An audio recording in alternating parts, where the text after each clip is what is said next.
Can I just ask you, because you're well versed on commodities, and I know you're very bullish about uranium right now, but are we sure that this time is the time that it's going to get a catch a bit up? Because there were so many people during the last run on lithium, because we had that 2016 circumstance where lithium was on fire and everyone thought this is the time. It dropped off. Same goes last year, it dropped off. Now uranium is back again, the topic du jour, but does it have legs this time, considering that, we just had earthquakes in Japan? They're probably second-guessing themselves when it comes to a nuclear build-out, and then there's no certainty when it comes to everywhere else around the world.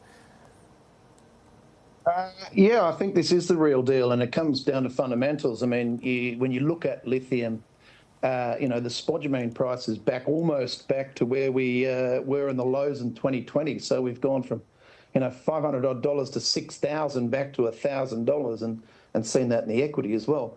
And part of the big difference between lithium and uranium is that, the demand for lithium comes from consumer decisions. Am I going to buy a new vehicle, number one, and is it going to be electric, number two?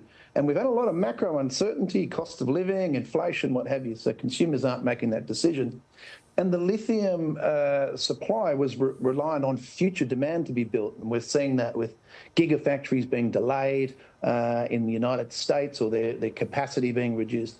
When you look at uranium looks through the cycle. The uranium that's required to produce zero carbon baseload electricity today was purchased 2 or 3 or 4 years ago.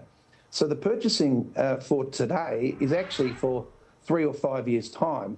Now, it's a very brave nuclear fuel buyer who's going to make a decision on global macro for 2026, 2027, when their rule number one and rule number two is don't run out of fuel. And so we're coming from a decade of undersupply, a primary mine supply deficit that's been more than a decade, that's been fulfilled by secondary sources that are no longer, an inventory draw that's no longer there.